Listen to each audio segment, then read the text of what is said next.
बदलापूरमध्ये घडलेल्या घटनेनं संपूर्ण महाराष्ट्राला हादरवून सोडलं होतं। नराधमानं 2 चिमुकल्यांवरती अत्याचार केलेल्या घटनेनं सर्वत्र संतापाची लाट उसळली होती। महाराष्ट्रभर लोकांनी न्यायाची मागणी केली।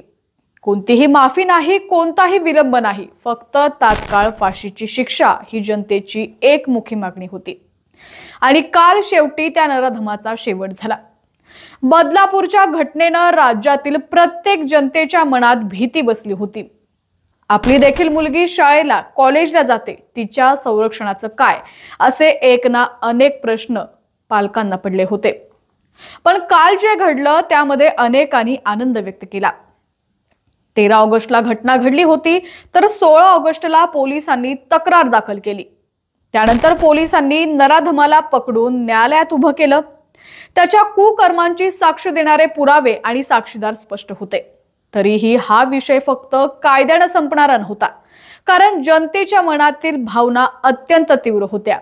त्यांची एकच मागणी होती, ती म्हणजे नराधमाला फाशी झालीच पाहिजे।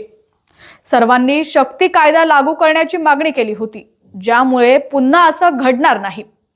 अखेर तो दिवस उजडला। बदलापूरच्या नराधमाचा शेवट पोलिसांनी एन्काउंटरद्वारे केला। महाराष्ट्रभर आनंदाची लाट उसळली।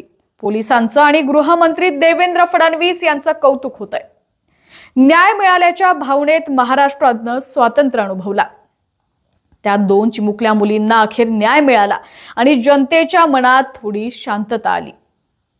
फाशीनं नाही तर तो एन्काउंटरद्वारे मरण पावला म्हणून संपूर्ण महाराष्ट्रात आनंद साजरा करण्यात आला। बदलापूर स्टेशनवरती महिलांनी पेढे वाटले, ढोल वाजवला आणि फटाके देखील फोडले। पण प्रत्येकाच्या मनात आनंद नव्हता। काही राजकीय नेते, ज्या नेत्यांनी कधी मुलींच्या सुरक्षेवर भाष्य केलं नाही, त्यांनी नराधमाची बाजू घेत पोलिसांवरती आरोप केले।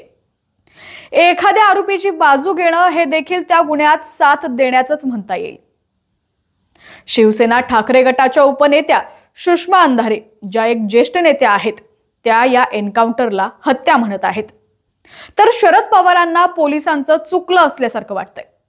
एकीकडे बलात्कार पीडितेच्या कुटुंबाला न्याय मिळाल्याचा आनंद होतोय, तर दुसरीकडे काही नेत्यांना बलात्काराची बाजू घेण्याचा मोह आहे। तेच नेते महिन्याभरापूर्वी आंध्र प्रदेश सारखा एन्काउंटर महाराष्ट्रात व्हावा अशी मागणी करत होते।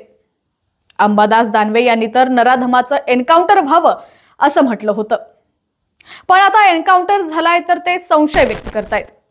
आज त्याच महाविकास आघाडीचे जयंत पाटील, जितेंद्र आव्हाड, अनिल देशमुख आणि अमोल कोल्हे यांच्यासारखे नेते नराधमाच्या मृत्यूवरती आसव ढळत होते।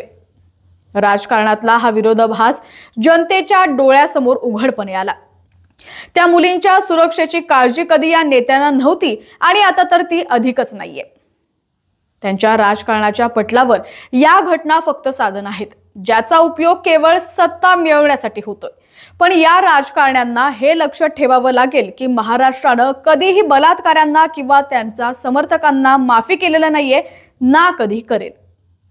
अखेर हा एन्काउंटर न्यायाचा विजय होता की नाही यावरती अनेक मतभेद आहेत, पण जनतेच्या मनात मात्र एक गोष्ट ठाम आहे, अत्याचार करणाऱ्याला तात्काळ शिक्षा मिळायला हवी, मग ती कोणत्याही स्वरूपात का असेना।